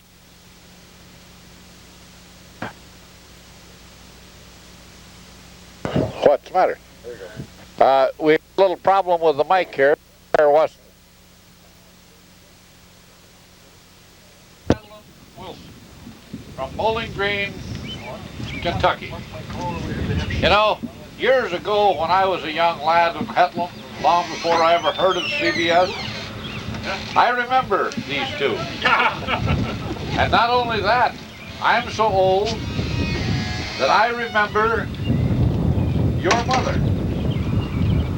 Your mother's name was Blanche Calvin. And she lived in Hetland, right next to the school. Oh, yes. And I remember both of you in those early days. That was long before CBS and these other networks. And at this time, I would like to have first Les and then Madeline say what their thoughts are about the Hetland reunions, the celebration for the Centennial today, and perhaps they'd like to send this personal message to Blanche back there in Bowling Green. Les? Hi, Blanche. Hope things are going well for you. It's been a great day. The weather was almost perfect. Never saw so many people in my life that I didn't know, but sure saw a lot of people that I did know. And it's been a great lot of fun. We've had games, we've had laughs, we had a tremendous parade, and my congratulations to whoever was the instigator, the helper, and the doer on this very, very great celebration of the 100th year of Hetland, one of the greatest places in the world. Over to you, madam. Well, you know, I'm a lady of few words. Hi, Mom. We've had just a wonderful time up here, and there's a lot of them that we have heard are there that we haven't seen yet. We still want to see tomorrow. But I'm so glad we finally came, because I was a little dubious about it to begin with, and it's just been really great. We stopped in here for dinner tonight, and of course everybody that we know is here, and I had 3 drinks, I think, and you know what 3 drinks does to me. She only had 1. I did not, I had 3, and you know what they do. So we had to have supper too, and then we're going out to Opal's tonight. We're here in Hetland, South Dakota on the last day of the Centennial. We're going to show you the various buildings and the condition they're in at the time. The white building directly across the street is Ole Anderson's garage. We are very fortunate this morning in having Ole's son, Kenneth, here with us. Kenneth, would you stand in front of your father's garage and tell us how long your dad was in the garage business here in Hetland? Well, as far as I know, he worked over here for Barber and Johnson on this side for several years, and then in about 25 he moved over here on his own, and after the war he gave it up. And You'll notice that the Ole Anderson garage is still in good shape. It's been repainted in the last year. Next to it, you'll notice that there are many satellites in the world today, but we've got a lot of them right here in Hetland, brought in for this special occasion, just in case the need arises. We'll bypass the satellites, take a picture of the Hetland City Office and Centennial Headquarters. This building was been put up in the last year or so. You'll notice that it's new, it's metal, place for workers, for the fire trucks, a lot of heavy equipment here in Hetland, street of Hetland, here in Hetland, South Dakota. We're going to try and take in each one of the buildings individually, but we thought you'd like a shot of exactly how the main street looks early on Sunday morning before people start milling about. Over at the left with the flag is the Hetland Post Office. The Hetland Post Office has been here for many, many years, as you will find in the book about Hetland, perhaps back to the time that the town started. During the Centennial, we've had the ambulance and JCs having a food booth here between the 2 buildings, where they've been serving food and you having an ambulance ready in case of sudden illness or accident.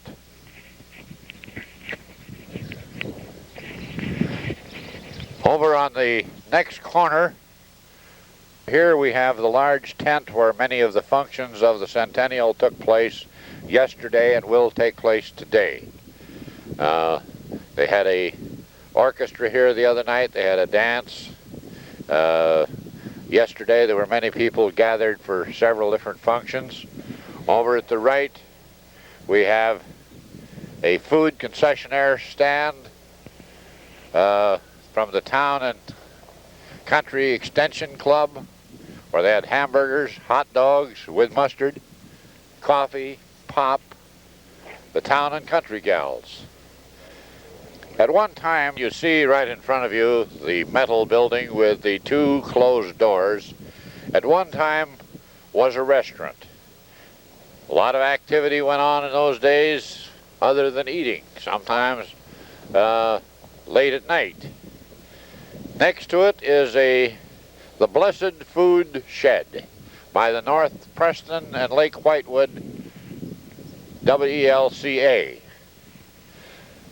They were selling barbecued beef, chips, homemade pie, coffee, things of that nature yesterday. Over to the right is the old town hall of Hetland. For many years it held dances, operas, and many notables have been appearing in this town hall. Back in the 30s, Lawrence Welk and his orchestra played here on several occasions, where they rented the town hall and put on a dance hoping to make a few dollars.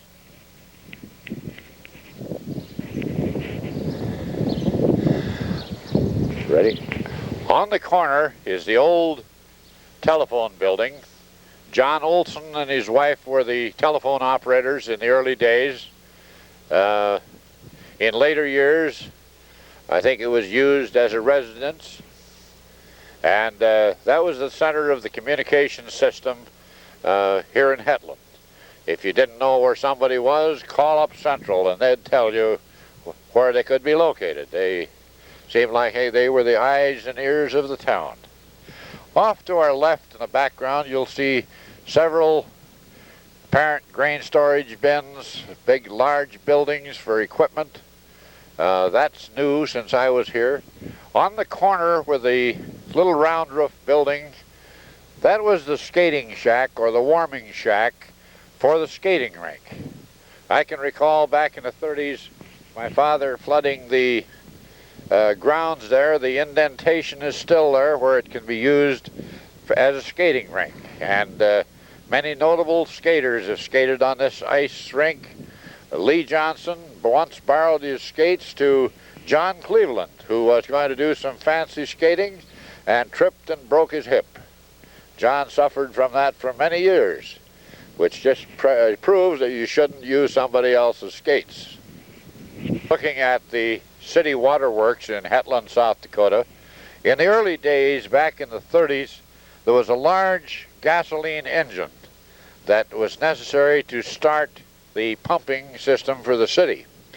It was all that one man could do to throw his weight into this large wheel to turn that motor over and get it running every day to pump the water for the city. Then in the late 30s, that system was replaced by a heavy-duty electric motor.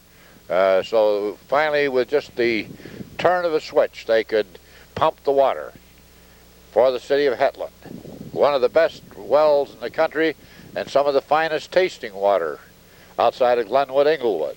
The story building that you see in the back is the Hetland Hilton Hotel, which we fondly called. It had 14 rooms and bath because it had no inside plumbing.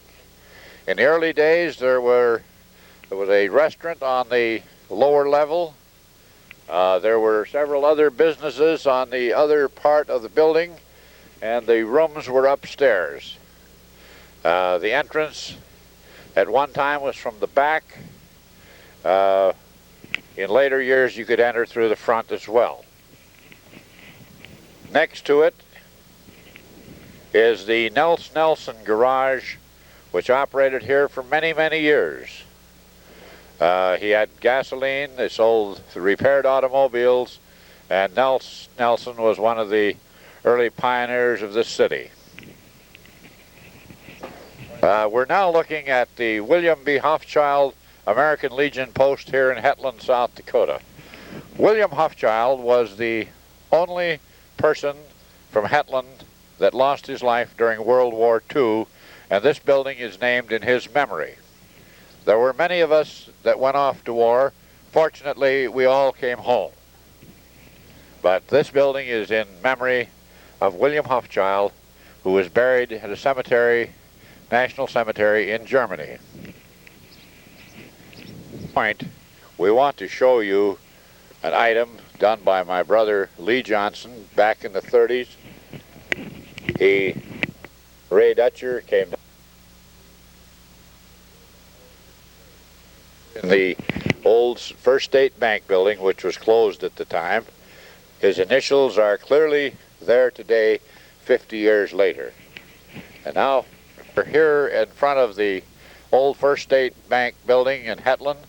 In recent years, the last 20 or 25 years, it's been Orville Onus's cabinet shop and the home office of the Denver-Kingsbury Farm Mutual Insurance Company, which has been in business since 1894 here in Hetland, South Dakota.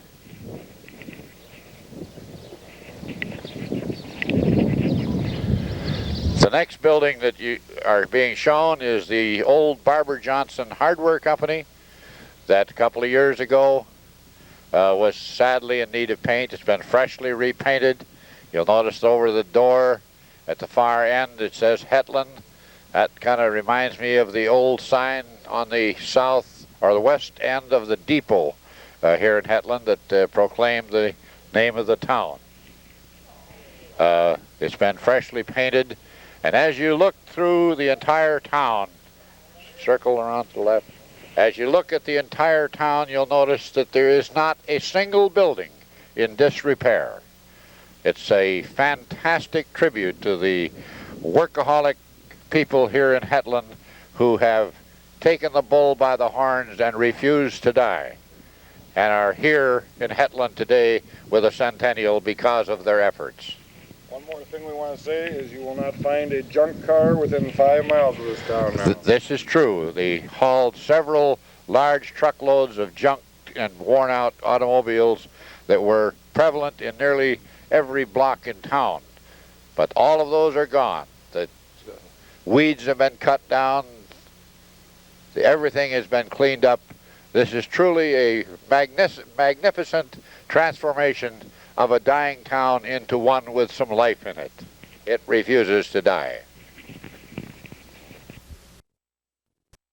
Here at the Hetland Congregational Church, which in this last couple of years has undergone a big remodeling project. The church used to sit near this big bell over it to my left.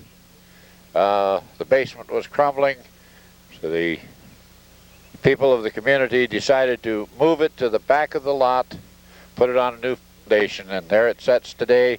Church services will be held this morning at 11 o'clock.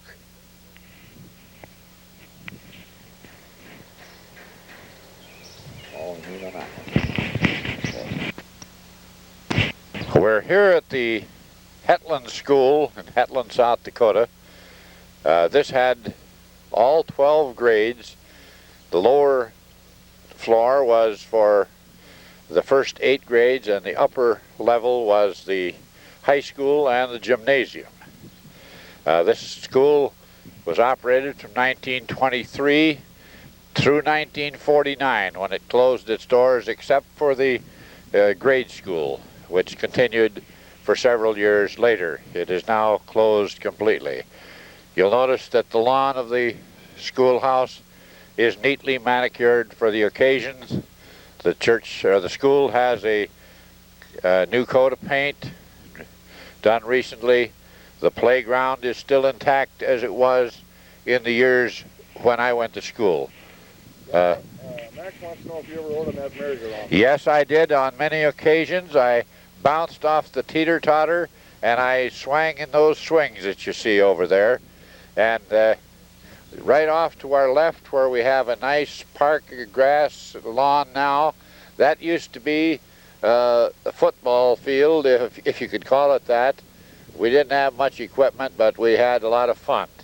Over beyond the trees in the distance was where the junkyard was, the dump ground, and the sewage from the school ran through a sewer system out to the dump ground. When you're ready. Well, folks, there you have Hetland. Centennial, 1888, 1988. You may wonder about all of the fuss over the Hetland Centennial. But when you see the work that the people of Hetland have done, you wonder, what do they think of Hetland then? And when we come from miles away, people from California, Minneapolis, Kentucky, from all over the country, and see the transformation done here in Hetland, what do you think that they think of Hetland then? And when you run into your old friends that you haven't seen for 40 or 50 years, and they shake your hand, and they hold your hand a little tighter than they otherwise might, and they hold your hand a little longer than they otherwise might, what do you think that I think of Hetland then? We're here at the Nordland Cemetery, southeast of Hetland. We want to take a quick shot of the cemetery that was on the corner of my grandfather's farm and the graves of some of the early settlers and pioneers of Hetland.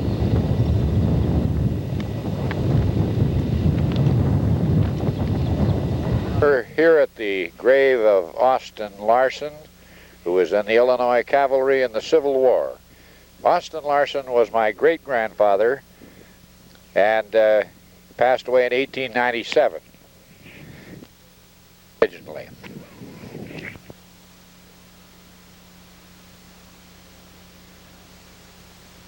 My uncle Bill Austin. In the background we see